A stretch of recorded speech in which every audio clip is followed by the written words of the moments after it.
박수현 대변인을 고발하고자 합니다. 오늘 아침 더불어민주당 박수현 수석 대변인은 페이스북을 통해 이번 국정감사에서 송원석 원내대표가 이재명 대통령의 재판이 재개될 수 있는가라고 법원에 질문했고, 법원은 가능하다고 답변함으로써 뇌관을 건드린 것이라고 주장했습니다. 하지만 이 같은 요지로 질문한 것은 송원석 원내대표가 아닌 송석준 의원입니다. 세상 어느 나라 여당의 대변인이 기본적인 팩트체크도 없이 헌법상 강요죄 위반을 운운하며 제1야당을 겁박하려 듭니까? 그저 이재명 대통령에 대한 맹목적인 추종에만 집중하다 보니까 이름도 헷갈리는 기초적인 실수를 범하고 있습니다. 박수현 대변인은 이재명 대통령에 대한 재판중지법, 일명 국정안정법을 처리할 생각이 없었다고 했다가 뜬금없이 정당 방위를 들먹이며 국민의힘이 이 대통령에 대한 5개 재판 재개를 강요하고 협박했다는 황당한 주장을 일삼고 있습니다. 대체 누가 누구에게 강요와 폭거를 이어가고 있는지 안 보이십니까? 박수현 대변인은 허위 사실에 대한 사죄와 함께 해당 발언을 철회하십시오. 즉각적인 조치가 없으면 허위 사실 적시에 의한 명예훼손, 무고, 유포죄까지 가능한 모든 법적 조치를 하겠습니다. 감사합니다. 안녕하세요. 더불어민주당 대변인 김지호입니다. 그때는 허황되다더니 이제는 현실이 되었습니다. 더불어민주당은 AI 강국 대한민국을 향한 이재명 정부의 약속을 책임 있게 실현해 나가겠습니다. 엔비디아 젠슨 황 CEO가 한국에 AI용 GPU 26만 장 공급을 공식 선언했습니다. 이재명 정부가 추진해온 AI 인프라 국가 전략이 본격적인 궤도에 오르며 대한민국이 세계적인 인공지능 강국으로 도약하는 분기점에 서게 되었습니다. 그러나 이 반가운 소식이 전해지자 나경원 의원은 GPU 26만 장 공급이 이재명 정부 성과냐, 성과 위조 도둑질이다라며 황당한 주장을 쏟아냈습니다. 정작 대선 당시에는 GPU 5만 장 확보는 외교 안보 현실을 모르는 망상이라 비아냥대던 분이 이제는 그 성과가 현실로 나타나자 도리어 성과 도둑질 운운하며 적반하장의 태도를 보인 것입니다. 당시 나경원 의원뿐 아니라 양향자 전 의원도 AI 공약은 빈 깡통쇼라며 이재명 후보의 AI 비전을 조롱했습니다. 하지만 지금 엔비디아가 한국에 26만 장 규모 GPU 공급을 약속하면서 이재명 대통령의 AI 공약은 허황된 꿈이 아닌 실현 가능한 국가 전략이었음이 명확히 증명되었습니다. 그들이 불가능하다고 폄훼했던 정책이 현실이 되었고, 그들이 꿈 같다고 비웃던 비전이 대한민국 산업의 현재가 되었습니다. AI는 더 이상 미래가 아닙니다. AI는 대한민국 경제의 생존 전략이며 기술 주권의 핵심입니다. 이재명 정부는 국민과 함께 GPU 확보, AI 생태계 구축, 기술 내재화라는 선순환 구조를 만들어 가고 있습니다. 국가적 혁신의 발목을 잡던 정치 세력은 이제라도 잘못된 판단이었다고 솔직히 인정해야 합니다. 비전 없는 비판은 결국 시대의 걸림돌이 될 뿐입니다. 더불어민주당은 AI 강국 대한민국, 기술 주권 대한민국을 향한 이재명 정부의 약속을 책임 있게 끝까지 실현해 나가겠습니다. 2025년 11월 3일 더불어민주당 대변인 김지호.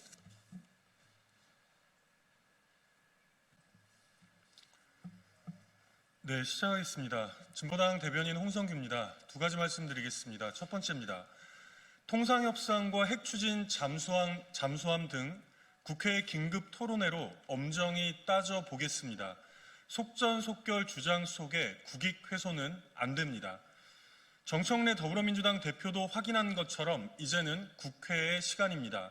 분명히 확인해 두건대 국회의 시간에서 무엇보다 중요한 것은 신속함이 아니라 엄정함과 꼼꼼함입니다. 우리 국민들의 우려와 걱정이 여전한 이때 진보당은 지금부터 국회의 시간에 집중하겠습니다. 이번 주부터 바로 핵추진 잠수함과 통상협상을 꼼꼼하게 살펴볼 수 있는 좌담회와 토론회부터 긴급하게 준비하겠습니다. 우리 사회 각계각층의 전문가들을 모셔서 평가와 대책을 고민해 볼 것입니다. 모두가 입을 모아 이야기하는 것처럼 우리 대한민국의 국익이 가장 중요합니다. 한반도의 안보와 평화에 핵추진 잠수함이 정말로 시급한지, 미국의 요구를 거의 대부분 수용한 통상협상이 우리 경제와 민생에 정말로 필요한지를 냉철하게 따져보아야 합니다. 속전속결 주장 속에 어떠한 국익 훼손도 있어서는 안 됩니다. 그것이 우리 국회의 존재 이유이자 책무입니다. 두 번째입니다. 97% 기간제 런배뮤에 예고된 타살이었습니다. 26살 청년의 끔찍한 과로사에 우리 사회는 반드시 답을 해야만 합니다. 식사도 휴식도 불가능한 주 80시간의 잔인한 노동과 그로 인한 죽음 앞에 과로사라는 표현조차 부족합니다. 런던 베이글 뮤지엄의 노동자 97%가 비정규직과 기간제였습니다. 비슷한 업종과 비교해도 압도적인 비율입니다. 결국 한 청년의 과로사는 월 단위 쪼개기 계약으로 가능했던 노동 착취에 우리 노동자를 사람으로서가 아니라 언제든 쓰다가 갈아치우고 내다버리는 소모품으로 취급했던 현장의 필연적 귀결이었습니다. 그러니 명백한 구조적 타살이자 사회적 살인입니다. 퇴직금을 지급하지 않기 위해서 9개월 계약 종료가 남발되었던 곳에서 2년을 넘겨 일해도 정규직은커녕 계속하여 연 단위 근로개혁을 종용했던 곳에서 그로 인해 헌법에 보장된 노동조합은 꿈도 꿀 수 없었던 곳에서 우리 노동자들은 표정, 말투, 걸음걸이 하나까지 모두 다 규제를 받았습니다. 폭염의 고통을 호소해도 매장의 외관을 해친다며 에어컨을 승인하지 않았고 카카오톡 메시지를 제때 확인하지 못해도 심할서감이었습니다. 그리고 그 종착점은 어찌 보면 당연하고 필연적일 수밖에 없는 종착점은 바로 청년 노동자의 죽음이었습니다. 참담하고 안타까운 심경을 치솟는 분노를 참을 길이 없습니다. 우리 사회는 반드시 이 죽음에 애도와 더불어 답을 다시는 반복되지 않을 대책을 내어놓아야만 합니다. 먹고 살기 위해 출근한 직장에서 죽어나가는 사회에 그 무슨 희망과 미래가 가당키나 하겠습니까? 노동 통제의 수단이 된 쪼개기 계약 금지, 숨을 쉴 수 있는 실질적인 휴식 의무화 등부터 지금 즉시 제도 개선에 나서야 마땅합니다. 이상입니다.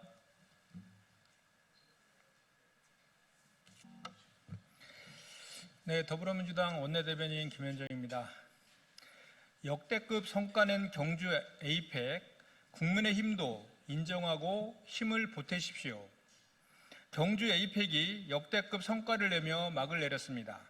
대한민국 국민은 물론 전 세계가 인정하고 있습니다.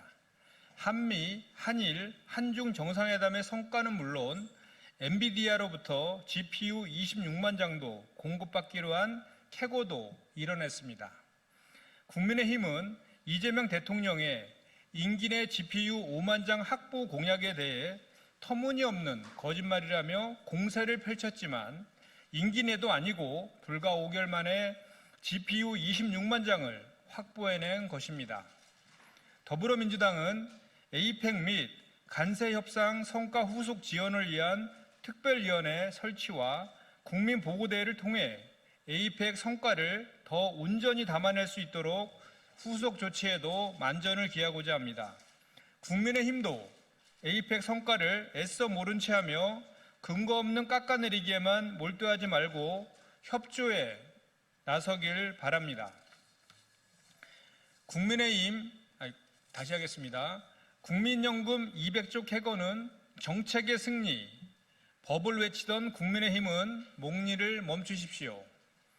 국민연금이 올해 세계 주요 연기금 중에서도 유례없는 글로벌 1위 수익률을 올리며 200조 원이 넘는 사상 최대 수익을 거뒀습니다.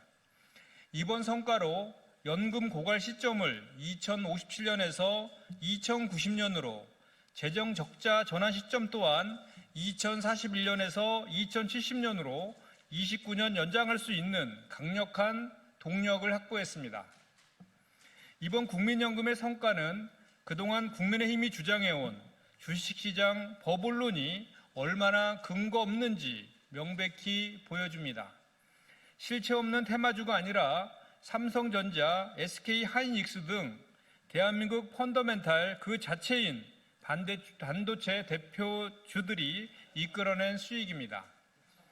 장기가치 투자자인 국민연금의 압도적인 성과야말로 우리 시장이 만성적 저평가의 늪에서 벗어나고 있음을 보여주는 확실한 물증입니다. 이러한 성과는 결코 우연이 아닙니다. 정부 여당이 코스피 5000 시대 달성을 위한 코리아 디스카운트 해소라는 국정과제를 완수하기 위해 자본시장 선진화 입법과 세제 개편을 뚝심 있게 추진해온 정책의 결실입니다. JP 모건 스탠리, 스탠다드 차터드 같은 세계적인 투자은행들 역시 한국 정부의 구조적 개혁 의지를 높이 평가하며 코스피 랠리를 긍정적으로 전망하고 있습니다.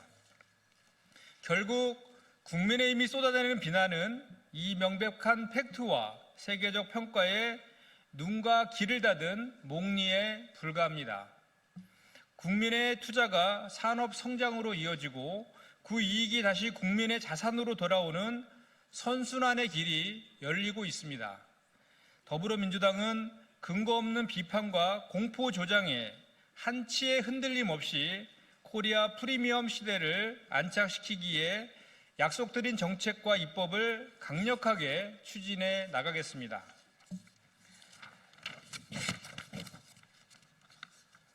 북한 핵미사일 도발 감시할 5개의 눈 완성, 핵 추진 잠수함과 함께 선탐지, 선타격의 역량이 갖춰지고 있습니다.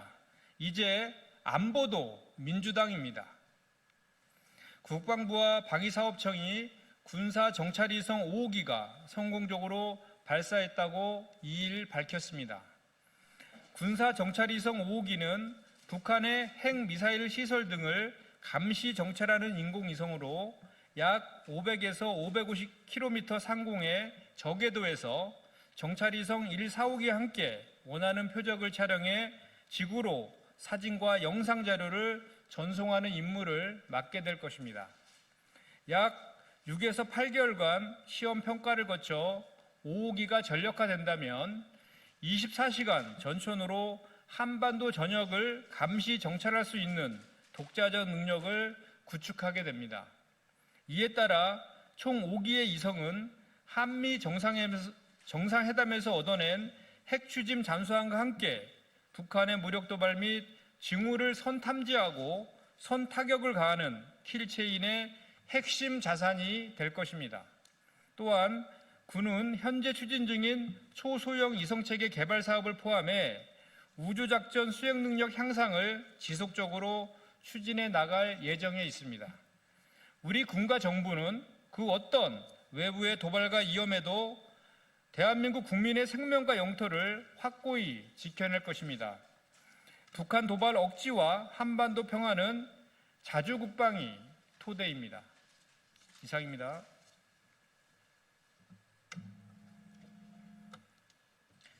네, 진보당 국회의원 손솔입니다.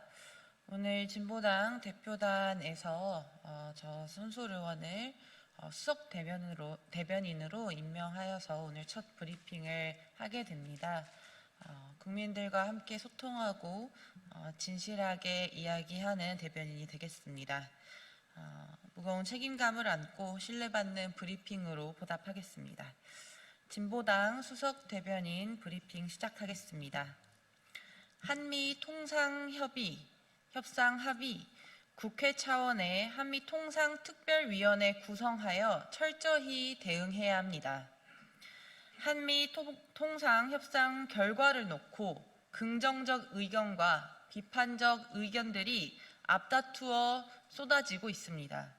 이를 듣는 국민은 혼란스럽습니다.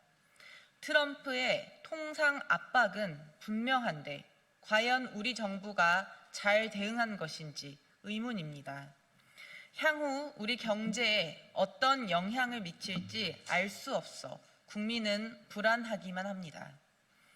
이번 협상은 향후 수십 년간 국내 경제, 국민 생활에 지대한 영향을 미칠 것이 명확합니다.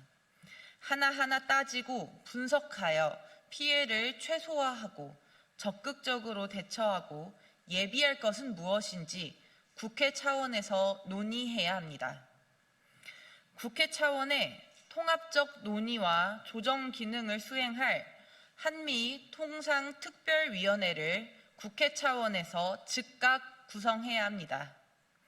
이를 통해 한미 통상협상의 전체 경과를 점검하여 미국의 일방적 요구에 우리의 대응은 적절했는지 검토하고 외화 유출로 인한 산업 공동화와 국민 경제에 미치는 영향을 분석하며 관련 부처와 기업 전문가의 국회 증언을 청취하고 협상 비준 전 사전 검증과 대안을 제시하며 국내 산업 보호와 국민 경제 안정을 위한 입법 지원도 함께 검토해야 합니다.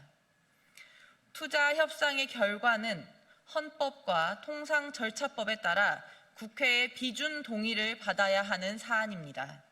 비준 전 철저한 분석은 필수입니다.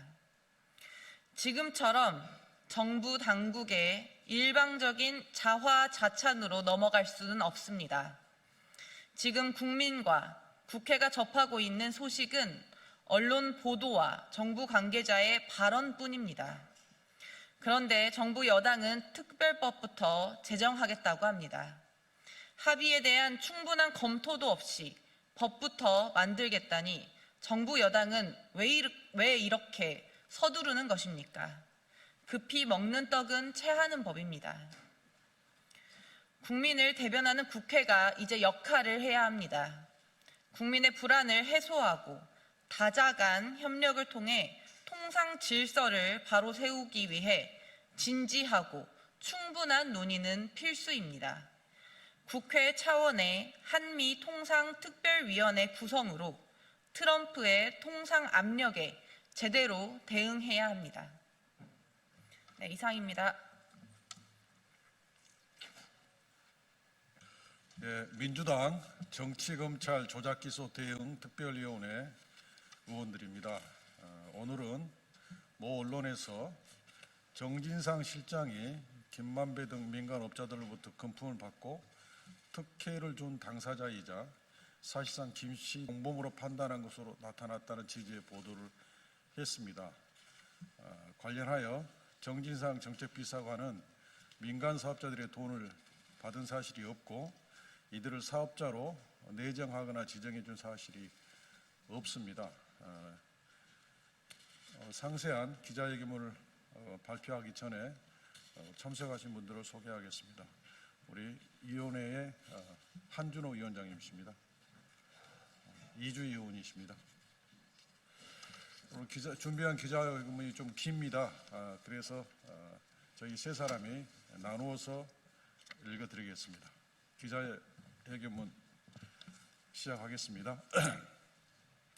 정진상 정책비서관은 민간 사업자들의 돈을 받지 않았고 사업자로 지정한 사실이 없습니다.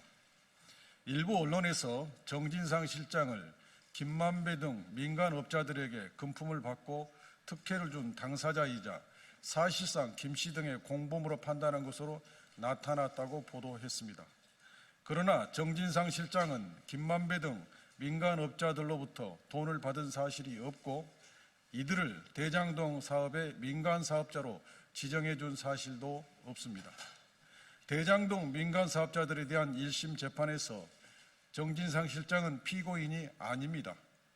정진상 실장은 재판 당사자가 아니므로 그의 변호인들은 유동규, 김만배의 일방적 주장에 대해 반대 신문을 하거나 탄핵할 기회가 없었습니다.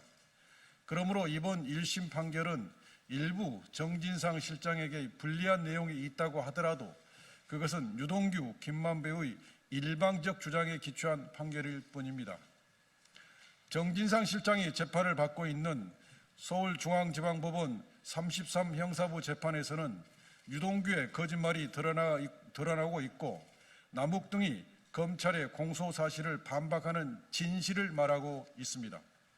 남욱은 2025년 10월 17일 법정에서 대선 경선 자금이 김용에게 전달되었는지 알지 못하고 검사를 비롯해 다들 그렇게 말씀하시니 그런가 보다 했던 것이고 직접적으로 본 적은 없다.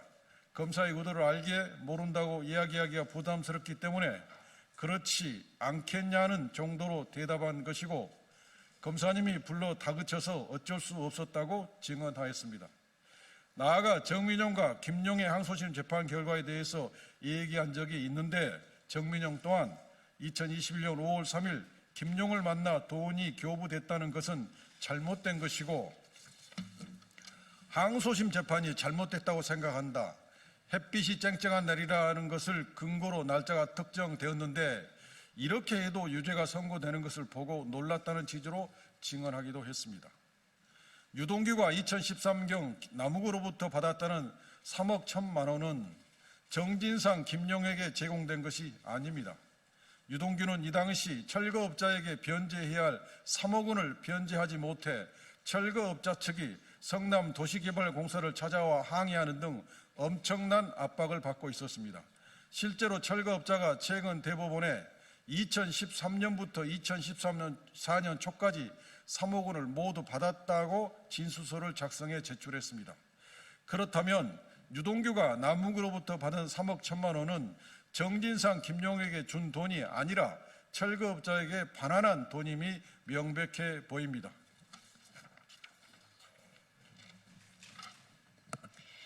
정영학 녹취록을 보면 2020년 10월 30일 노래방에서 유동규, 김만배, 정영학이 만나서 428억 원을 유동규에게 줄 방법을 상의했습니다. 이 대화에서 유동규의 몫이라고만 대화할 뿐이지 정진상, 김용은 언급조차 없습니다. 정영학 녹취록 전체에서 이재명 시장은 물론이고 정진상, 김용은 언급조차 없는 것입니다.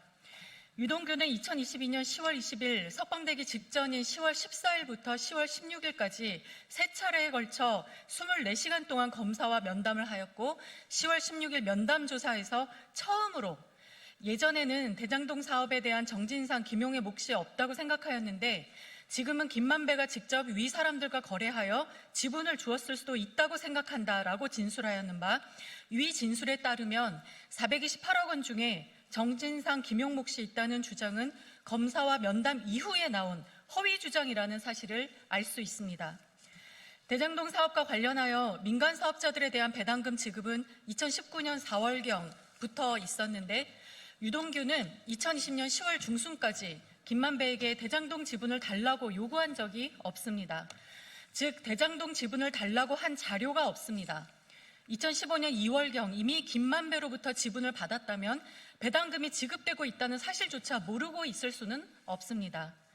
이상의 여러 증거와 정황을 종합하면 428억 원에 정진상, 김용의 지분이 있다는 유동규의 주장은 검사 면담 조사 이후에 만들어낸 허위 주장, 거짓 주장일 뿐입니다. 성남도시개발공사 설립에 대장동 주민들이 지지한 것은 이재명 성남시장의 공영개발 입장을 꺾을 수가 없었고 예금보험공사가 부산저축은행 파산에 따른 채권 확보를 위하여 대장동 토지의 강제 집행에 착수할 위기 상황에서 대장동 개발을 신속히 하기 위해서였습니다. 이 내용은 최윤길 전 성남시의회 의장에 대한 판결문에 잘 나타나 있습니다. 2014년 6월 지방선거는 그 직전에 있었던 세월호 사건 때문에 민주당이 절대 우위인 상황에서 치러졌고 실제로 큰 차이로 이재명 시장이 재선하였습니다. 남욱 일당이 선거를 도왔다는 것도 인터넷 카페에 댓글을 단 것 정도라는 것인데 이조차도 인터넷 검색 결과 진위 여부를 확인할 수 없고 이게 사실이라 하더라도 이 정도는 일반 지지자들도 얼마든지 하는 정도의 일일 뿐입니다. 유동규는 이재명 시장을 속인 자입니다. 유동규는 남욱에게 도시개발공사를 안 만들어주면 이재명 시장 임기가 끝날 때까지 2년을 기다려서 이재명이 재선되지 않기를 바라거나 아니면 6년을 더 기다려라. 시장은 절대 말을 듣지 않는다. 일단 공사를 설립해서 주도권을 가져오자라고 말했다고 검찰에서 진술했습니다. 서울중앙지방법원 33 형사부 재판에서 변호인이 성남시의 수용 방침에 반하여 환지 방식을 지속적으로 주장한 것은 유동규 본부장이 남욱 등 대장동 일당으로부터 돈을 받아서 그 요구를 거절할 수 없어서 그런 것 아닌가라고 신문하자 유동규는 그런 부분도 무시할 수 없을 거라고 생각한다라고 시인한 바 있습니다. 네, 남욱은 2021년 10월 21일자 검찰 대질 조사에서 유동규는 그때 도시개발공사가 설립되면 유동규 자신이 공사에 가서 기획본부장으로서 대장동 사업을 주도하고 의사결정을 다 할 것이다. 유동규가 저에게 그렇게 얘기를 하면서 돈도 달라고 하고 도시공사를 만드는 것도 도와달라고 했습니다. 그래서 제가 돈도 주고 도시공사를 만드는 것도 도와줬습니다. 그리고 실제 도시공사가 만들어지고 나서 유동규가 의사결정을 하는 자리에 올랐습니다. 성남시가 인허가권을 갖고 있지만 실질적으로는 공사에서 모두 결정을 합니다. 라고 진술을 하였습니다. 남욱의 진술을 볼 때 성남시가 인허가권을 가지고 있지만 실질적인 결정은 성남도시개발공사에서 유동규가 했던 것입니다. 유동규는 남욱 등으로부터 뇌물을 받아내기 위하여 김만배는 민간 사업자들 내부에서 더 많은 지분을 얻어내기 위하여 정진상 실장을 팔았습니다. 이것이 대장동 사건의 진실입니다. 이 진실은 서울중앙지방법원 33 형사부 재판에서 확인될 것입니다. 다시 말씀드립니다. 이번 서울중앙지방법원 22 형사부 1심 재판, 1심 판결에서 재판부는 성남시장은 유동규 등과 민간업자의 유착이 어느 정도인지 모르는 상태에서 비교적 자유롭게 수용 방식을 결정할 수 있었던 것으로 보인다라고 판결했습니다. 이재명 대통령이 대장동 일당과 무관하다는 사실을 법원이 공식적으로 확인한 것입니다. 검찰은 이재명 대통령에 대한 배임죄 기소를 당장 공소 취소해야 합니다. 이상으로 기자회견을 마치겠습니다. 저희는 지금까지 정치검찰 조작기소 대응 특별위원회 일동이었습니다. 고맙습니다.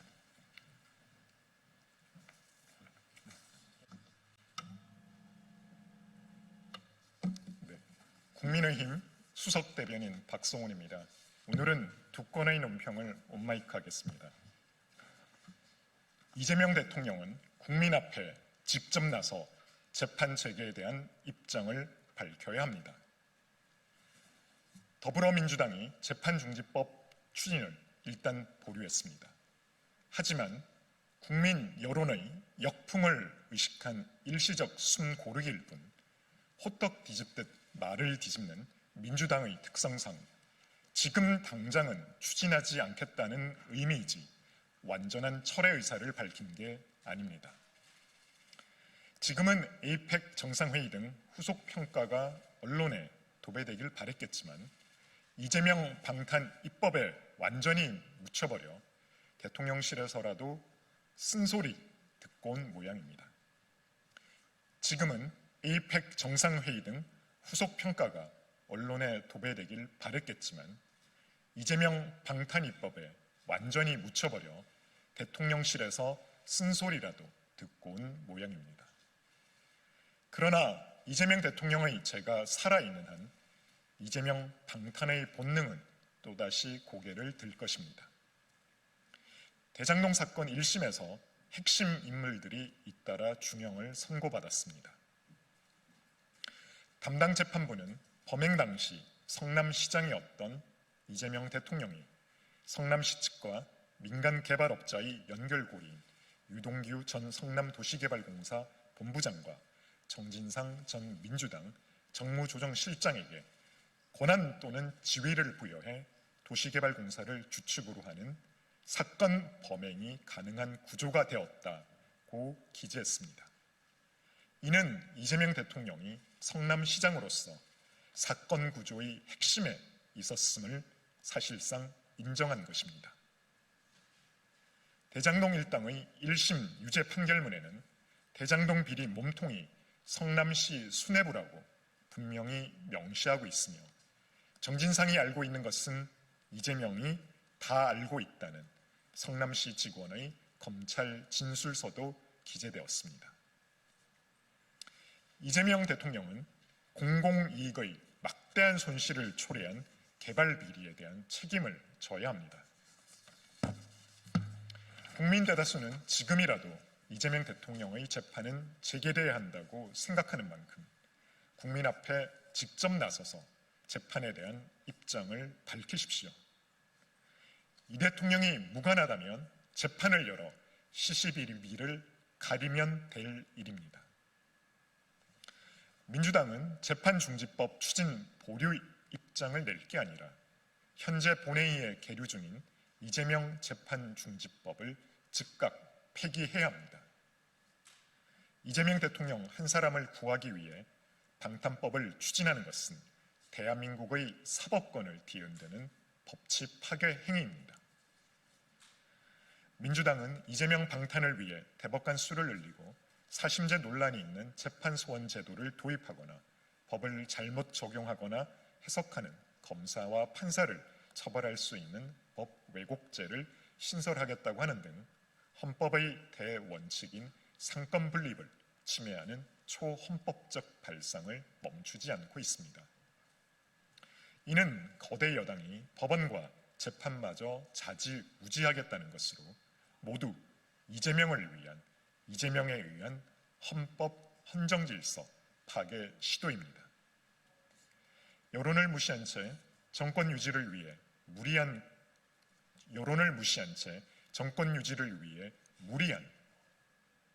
다시 한번 읽겠습니다. 여론을 무시한 채 정권 유지를 위해 교만한 무리수를 쌓는다면 결국 멈춰서는 것은 이재명 정권 자체라는 사실을 명심하기 바랍니다.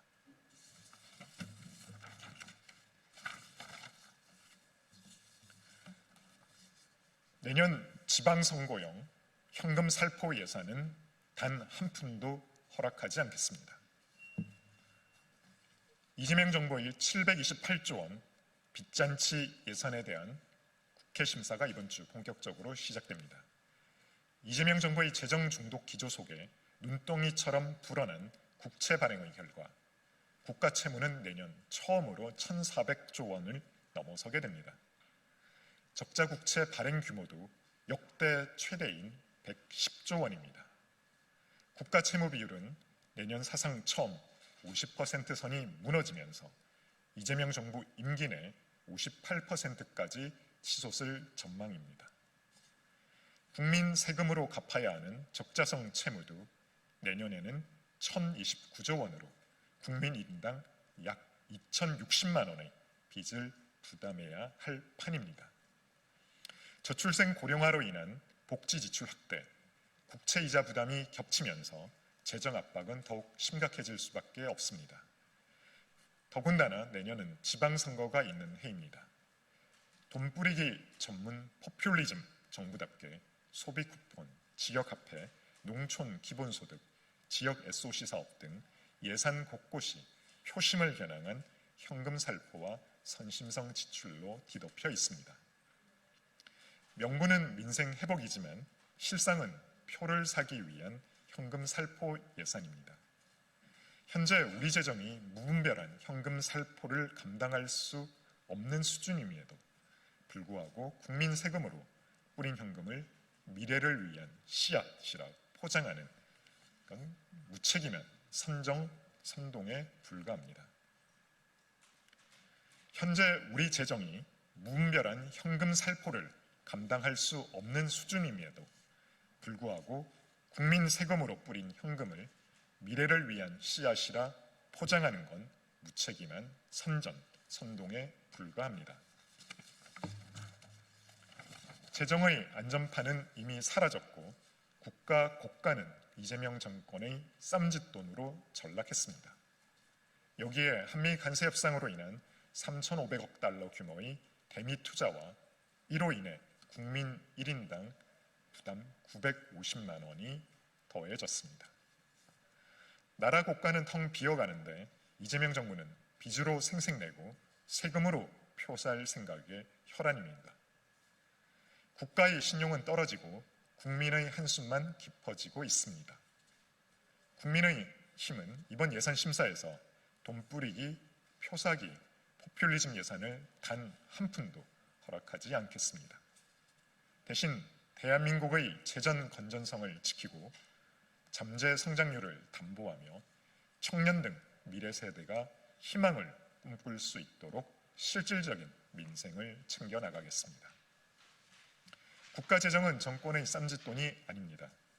이재명 정부는 지금 미래 세대의 주머니를 털어 정권의 생명을 연장하는 위험한 짓을 당장 멈춰야 합니다.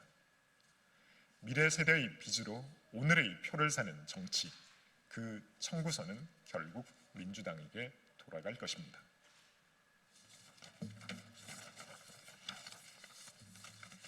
수고하셨습니다. 지금부터 국민의힘 장동혁 대표 부부의 부동산 투기 의혹 관련 기자회견을 시작하겠습니다. 저는 사회를 맡은 국토위 정준호 의원입니다. 국민의힘 장동혁 대표는 정부의 부동산 정책을 비판하기에 앞서 본인과 부인의 부동산 투기 의혹에 대해 해명하기 바랍니다. 장 대표의 부인은 서산시 화곡리 일대에 약 214평의 창고 용지를 보유하고 있습니다. 하지만 등기부 등본과 신탁원부의 소유지인 부인의 이름이 없습니다. 감춰져 있습니다. 지목도 임야에서 창고 용지로 변경됐습니다. 현재 호가 기준 땅값도 많이 올랐습니다. 더욱이 이 땅 2km 떨어진 곳에 서산 대산 당진 고속도로 종점이 건설될 예정입니다. 제2의 양평 고속도로라 하지 않을 수 없습니다. 2022년 하반기 장 대표 본인은 예산소위위원으로서 관련 예산을 영원에서 80억 원 순증액시켜 예산안을 통과한 전력도 있습니다.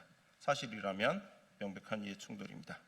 이에 대해 문제를 제기하기 위해 민주당 소속 국토위원 일동이 자리를 함께했습니다. 오늘 참석자분들을 소개해드리겠습니다. 민주당 최고위원이시기도 합니다. 한준호 의원께서 오셨습니다. 예, 천준호 의원님 오셨습니다. 손명수 의원님 오셨습니다. 윤종근 의원님 오셨습니다. 이현희 의원님 오셨습니다. 그럼 이제 기자회견문을 낭독하도록 하겠습니다.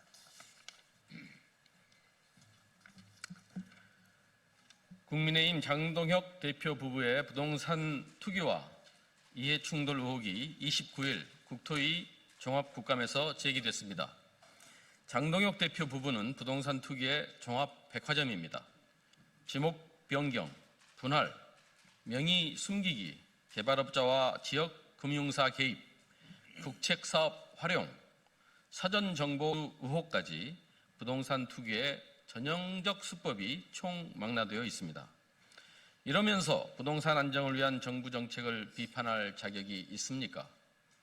이러면서 보유한 집 6채가 실거주용이라고 국민을 호도할 수 있습니까? 그러면서 집을 바꾸자고 적반하장할 수 있습니까?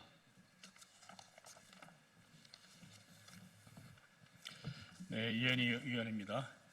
재산신고 내역에 따르면 장동혁 대표 부인은 현재 충남 서산시 대산읍 화곡리 1-47번지 약 214평을 보유하고 있습니다. 2016년 10월 지역개발업체는 해당 필지 포함 애초 임하였던 2,840평 땅을 17억 원에 매입했습니다. 인근 중개사에 확인한 결과 이 지역 평당 호가가 최대 400만 원에 이른다고 합니다. 이를 기준으로 계산하면 113억 원 상당으로 불과 10년 만에 10배 이상 폭등한 셈입니다. 참으로 좋은 부동산 수익 모델이 아닐 수 없습니다. 심지어 이 땅은 장동혁 대표 부인이 직접 소유하지 않고 신탁을 들었습니다. 등기부 등본과 신탁 원부를 확인해 보니 2020년 7월에 개발업체가 모 신탁사에 2,840 40평 필지 전체를 신탁했습니다. 당시 감정가에 해당하는 신탁 원본 가액은 56억 8천만 원이었고 지역농업이 제1순위 우선 수익자로 들어가 있으며 해당 수익권 증서 발생 금액은 30억 원이었습니다. 즉 지역농업에 막대한 자금이 이 땅에 투입된 것입니다. 장동혁 대표 부인은 신탁으로 본인의 이름을 숨겼습니다. 왜 당당하게 자기 이름으로 땅을 소유하지 않았는지, 지역농협은 왜 이 땅에 30억 원을 투입했는지, 지역개발업체와 어떤 이해관계가 있는지 의심스럽습니다. 장동혁 대표는 총선 출마를 위해 2020년 1월 부장판사에서 퇴직했습니다. 부장판사로서 지역업체와 어떤 유착관계가 있었는지 밝혀져야 합니다. 판사와 지역기업, 부동산, 국민이 의심할 수밖에 없는 전형적인 유착구조 아닙니까? 심지어 2021년 7월에 해당 필지가 임야에서 창고 용지로 지목 변경됐고 이때 토지가 17개 필지 등으로 분할됐습니다. 부인이 분양을 받거나 지분 투자한 것으로 보입니다. 분양 받은 것입니까? 지분 투자한 것입니까? 다른 분할 소유자는 대체 누구입니까?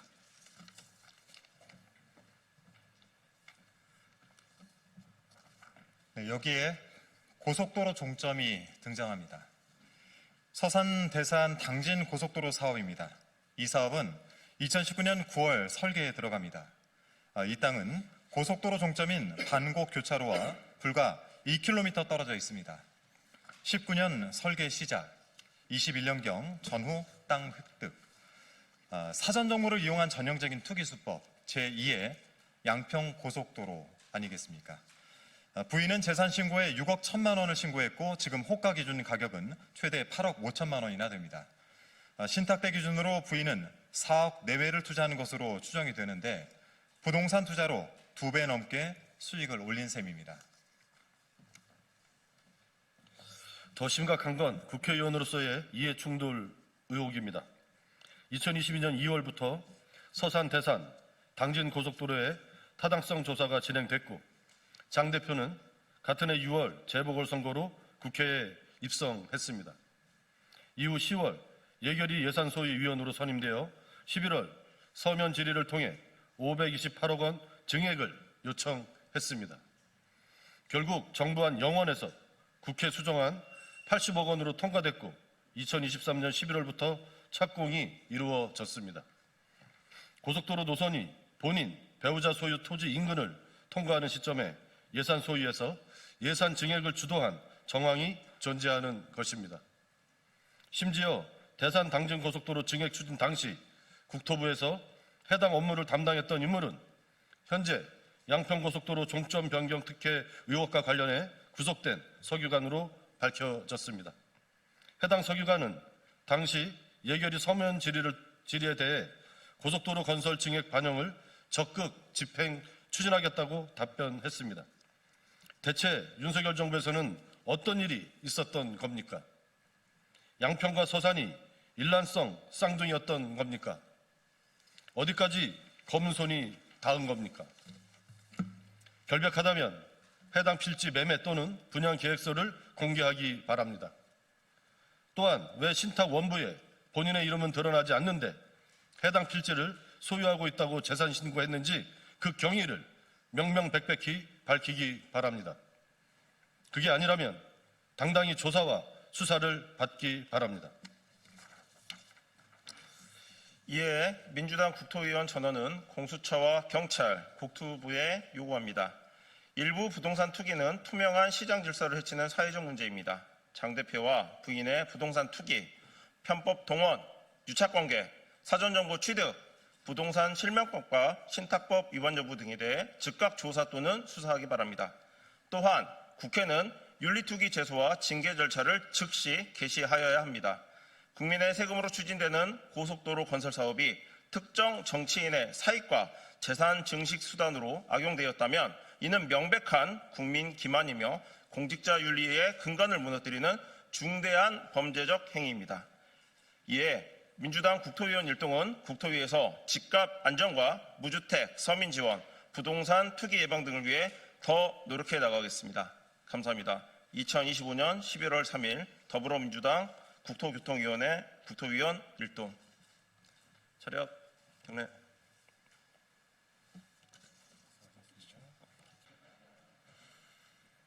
개혁신당 대변인 정이한입니다. 월세를 너무나 사랑하는 이재명 정부의 부동산 정책. 전세가 사라지고 월세가 급증하고 있습니다. 9월 전국 주택 임대차 거래에서 월세 비중이 65.3%에 달했습니다. 4년 전과 비교하면 22.3% 급등한 수치입니다. 월세 거래는 지난해보다 38.8% 폭증한 반면 전세는 1.9% 감소했습니다. 전세도 밀려서 이제 월세로 살아가야 한다는 국민들의 절규가 통계로 확인되고 있습니다. 서울 아파트 평균 월세는 144만 원으로 역대 최고치를 기록했습니다. 다달이 100만 원 이상 월세 내고 언제 돈 모으냐는 청년들의 하소연이 현실이 됐습니다. 실제로 월세 가구는 소득의 21.5%를 주거비로 쓰는 반면 자가나 전세 가구는 8.5%만 씁니다. 2.5배 차이입니다. 같은 100만 원 지출이라도 전세 거주자는 매달 13만 원씩 더 저축할 수 있지만 월세 거주자는 그만큼을 집주인에게 고스란히 내야 합니다. 뼈 빠지게 일해서 번 돈이 월세로 빠져나가니 자산을 모으기는커녕 집 갖는 건 꿈이라는 체념이 이제는 당연해져 버렸습니다. 이 같은 월세 폭증의 직접적 원인은 바로 정부의 부동산 정책입니다. 627 대출 규제와 11호 부동산 대책 등 연이은 규제가 전세 매물을 말려버렸습니다. 물론 투기 억제는 필요하지만 오히려 실거주 목적의 서민과 청년층마저 전세 시장에서 밀려나는 부작용을 낳았습니다. 더욱 문제는 현 정부의 부동산 정책을 만드는 핵심 관계자들이 이미 갭 투자로 집을 산 이들이라는 점입니다. 정작 월세로 내몰린 국민들의 고통을 체감하지 못하는 것은 아닌지 묻지 않을 수 없습니다. 개혁신당은 서민과 청년이 내 집 마련의 꿈을 포기하지 않아도 되는 사회를 만들기 위해 싸우겠습니다. 서민의 삶이 두텁고 안정적으로 지켜질 수 있도록 정부는 근본적이고 실효성 있는 주거복지 정책을 시급히 추진해야 합니다. 정부의 신속하고 과감한 정책 전환을 강력히 촉구합니다. 네, 조국혁신당 부대변인 박창규입니다. 검찰권 오남용 특별법 추진을 다시 촉구합니다. 국민의힘이 대장동 업자들에 대한 1심 선고를 계기로 대통령 재판을 다시 정치 공방으로 끌어올리고 있습니다. 무엇보다 국민의힘은 조희대 대법원을 정치적 지렛대로 활용하겠다는 의도를 숨기지 않고 있습니다. 내란으로 망해가는 정당이 대통령 형사재판 재개에 유일한 희망을 거는 것, 이해 못할 바는 아닙니다. 그러나 대통령 재직 중 형사 절차 정지는 권력 분립과 헌정 질서의 안정성을 위한 입법자의 의도입니다. 국민의힘도 사법부도 왈가왈부할 내용이 아닙니다. 재판 재개의 시도 자체가 사법 쿠데타입니다. 더불어민주당에 촉구합니다. 야사당이 함께 제안한 검찰권 오남용 특별법 처리를 강력히 촉구합니다. 이 대통령 사건은 마땅히 공소 취소되어야 할 사안입니다. 재판 중지법으로 다룰 것이 아닙니다. 이재명 대통령 관련 사건들은 검찰권 오남용 특별법의 1호 사건으로 다루고 바로잡혀야 할 것입니다. 감사합니다. 네, 서울 강북구 갑 출신의 국회 국토교통위원회 위원, 국회의원 천준호입니다. 기자회견 낭독하겠습니다. 한강버스 추가 사고 확인, 서울시 사고 은폐 규탄 기자회견. 오늘 한강버스 시범 사업 중 중대한 사고가 발생했었다는 사실이 추가로 폭로되었습니다. 보도에 따르면 올해 5월 16일 오후 5시 10분경 시범 운항 중이던 한강버스 102호가 선착장 콘크리트 구조물과 부딪혀 선박 좌측 하부가 찢어지고 밑바닥이 긁히는 사고가 발생했습니다. 충돌한 콘크리트 구조물은 가스관 매립용 구조물로 자칫 대형 화재로 이어질 수도 있었던 아찔한 사고였습니다. 선박보험사 자료에 따르면 이 사고로 인한 추정 손해액만 약 7,250만 원 규모입니다. 서울시의 명백한 사고 은폐 행태에 충격을 금할 수 없습니다. 저는 지난 20일 국토교통위원회 서울시 국정감사에서 시범 운항 기간의 선박 고장 및 정비 기록에 대해 요구한 바 있습니다. 당시 서울시는 올해 3월부터 8월까지 시범 운행 기간 동안 101호와 102호에 대하여 11건의 정비 사항이 있었다고 자료를 제출했습니다. 자료 어디에도 이같이 큰 충돌 사고로 선박 하부가 찢어져 정비했다는 내용은 없었습니다. 서울시는 이에 대해 주식회사 한강버스가 자료를 누락했다며 책임을 돌렸지만 주식회사 한강버스 측은 서울시에 사고 당시 상황을 즉각 보고했다고 밝힌 바 있습니다. 서울시는 당시 국정감사에서 명백한 위증을 한 것입니다. 뿐만 아닙니다. 10월 29일 시민의 제보로 10월 시범 운항 기간 중 한강버스 101호가 철제 부표와 충돌해 부표가 넘어지며 선박 아래에 깔렸다는 사고 사실이 폭로되자 31일 뒤늦게 서울시는 시범 운항 기간에 총 3건의 사고가 있었다는 사실을 시인했습니다.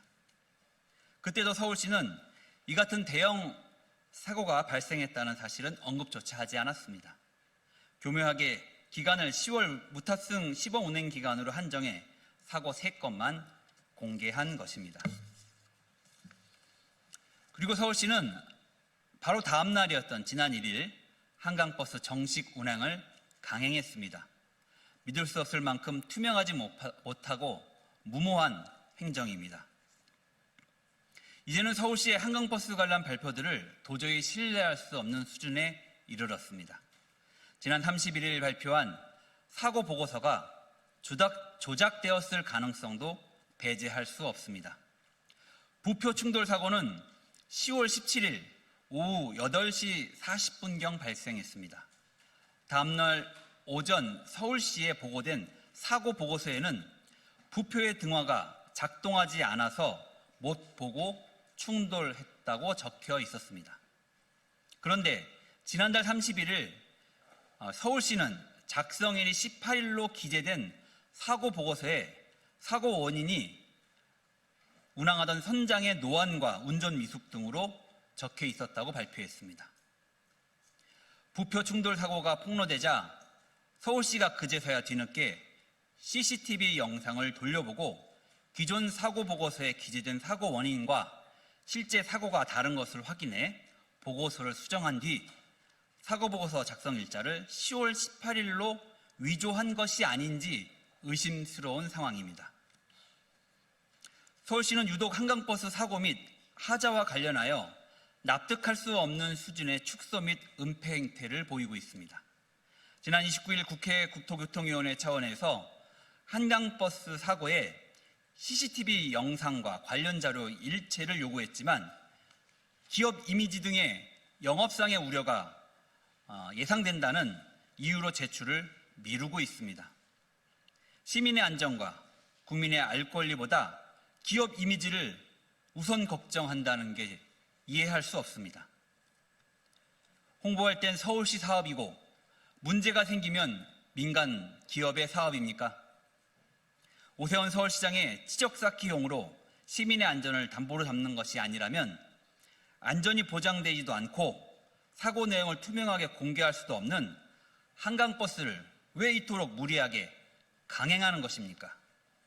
서울시의 한강버스 사고 은폐 행각은 묵과할 수 없는 수준입니다. 안전에 관해서는 점검하지 않았던 윤석열 정권 감사원의 감사 결과로 이런 상황을 면피할 수는 없는 것입니다. 유선 및 도선사업법 제29조에 따라 각 사고가 오세훈 서울시장에게 보고되었는지부터 또한 국회에 위증한 경위 그리고 사고 CCTV 영상에 담긴 사고의 진실까지 낱낱이 밝혀야 합니다. 감사원 감사 또는 필요시 수사를 통해 철저히 규명해야 할 사안입니다. 법적 조치에 앞서 서울시는 즉시 다음 3가지 요구를 수용하십시오. 먼저 오세훈 서울시장은 오늘 폭로된 사고를 포함하여 한강버스의 사고 사실을 은폐한 것에 대해 즉각 서울 시민에게 또 국민에게 사과하십시오. 서울시는 한강버스에서 발생한 모든 사고 CCTV 영상 및 관련 자료 일체와 한강버스 선장에 그리고 선원의 숙련도를 확인할 수 있는 자료 일체를 더 이상 미루지 말고 즉시 공개하십시오. 서울시는 안전이 보장되지 않는 한강버스 운항 재개를 즉각 중단하고 안전 문제를 전면 재검토하여 투명하게 공개하십시오. 2025년 11월 3일 국토교통위원회 국회의원 천준호입니다. 다 서셨나요? 네. 안녕하십니까. 더불어민주당 농해수위위원이자 국회 예결특위위원인 국회의원 임미애입니다. 이재명 정부 첫 예산안이 지난 9월 국회에 제출이 됐는데요. 2026년도 예산안은 총 728조 원입니다. 전년 대비 8.7% 증가했으니까 굉장히 확장 재정이구나라는 걸 여러분들 느끼실 텐데요. 농식품부 예산안은 전년 대비 6.9% 증가한 20조 350억 원 규모로 편성이 되었습니다. 이재명 정부의 국정과제와 농정 철학이 제대로 예산안에 반영될 수 있도록 남은 예산 심사 기간 동안 반드시 반영이 되어야 할 예산에 대해서 오늘 한국후계농업경영인 중앙연합회에서 기자회견을 준비했습니다. 많은 관심 바랍니다. 그럼 오늘 이 자리에 함께해 주신 분들 소개해-드리겠습니다. 한농현 최흥식 중앙회장님 오셨습니다. 황병덕 수석부회장님 오셨습니다. 현진성 정책부회장님 오셨습니다. 장진수 사업부회장님 오셨습니다. 전해일 대외협력부장님 오셨습니다. 박윤강 감사님 오셨습니다. 최재열 감사님 오셨고요. 노창득 감사님 오셨습니다. 예. 그럼 회장님께서 기자회견문 낭독해 주시겠습니다. 안녕하십니까. 한국후계농업경영인 중앙연합회장 최흥식입니다. 한국후계농업경영인 중앙연합회는 2026년도 농림축산식품부 예산 및 후만의 국회 심의를 앞두고 농식품 핵심 정책사업의 예상 정액을 촉구하기 위해 이 자리에 섰습니다. 내년도 농업예산은 전년 대비 6.9% 증가하며 국가 책임농정, 농업의 전략 산업화라는 새 정부 농정 비전 실현을 위한 토대를 마련했다고 평가됩니다. 실제 정부 기후위기 대응 능력 및 농업재 국가 책임 강화, 선제적 농산물 수급 관리, 취약계층 먹거리 안정, 지역 균형 발전, AX 기반 확충 등에 집중 투자하며 농업의 가치 확장과 미래 성장 동력 확보를 위해 의지를 보여줬습니다. 그러나 이상기후 증가, 농업인구 감소, 대외 개방 확대 등 농업 환경의 급격한 변화로 불확실성이 커지고 있는 상황에서 국내 농업 생산을 뒷받침하기 위한 지원책은 점차 줄고 있어 이를 지적하지 않을 수 없습니다. 실제 농업 경영비가 지속적으로 상승하며 농가 경영 불안이 심화하고 있음에도 무기질 비료 가격 보조 및 수급 안정, 농가 사료 직거래 활성화 지원 등 주요 생산비 지원 사업 예산은 반영되지 않거나 축소됐습니다. 무기질 비료와 사료는 농업 경영비에서 가장 큰 비중을 차지하는 필수재로 가격 부담의 적정 시비 또는 배급이 이루어지지 않으며 농축산물의 생산성 저하로 이어질 수 있으며 이는 곧 물가 상승으로 직결되므로 단순히 농업민들의 문제만은 아니라고 생각이 됩니다. 새 정부의 핵심 과제 중 하나인 물가 안정, 그 중에서도 민감도가 높은 식탁 물가를 잡기 위해서는 먼저 국산 농축산물의 안정적인 생산이 전제돼야 함을 잊어선 안 됩니다. 또한 앞서 언급한 농업 환경 변화에 대응력을 강화하기 위해 농촌 고용 인력 지원 활성화, 청년 농업인 육성, 조사료 자급률 제고, 스마트 농업 확산, 가축 질병 예방 관리 강화에도 대대적인 투자가 이루어져야 합니다.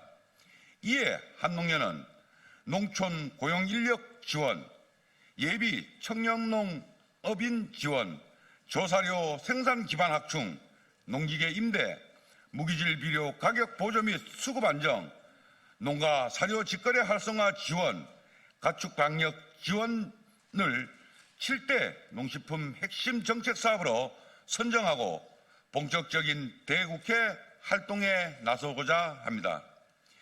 7대 농식품 핵심 정책 사업 예산이 국회 심의 단계에서 반드시 증액될 수 있도록 여야 구분 없이 정치권의 전폭적인 관심과 지원을 당부드립니다.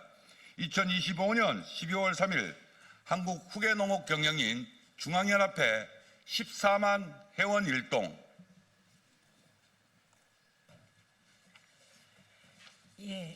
이재명 정부 농정의 주요 과제 중에 핵심은 유통개혁이라고 많은 분들이 이야기하십니다. 그런데 유통개혁의 기본은 생산의 안정화입니다.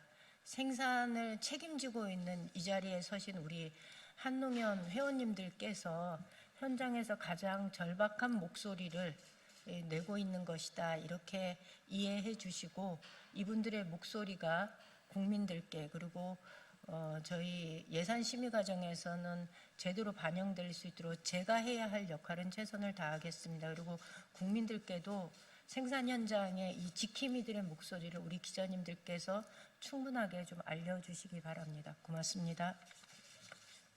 인사드리러 갈까요? 네.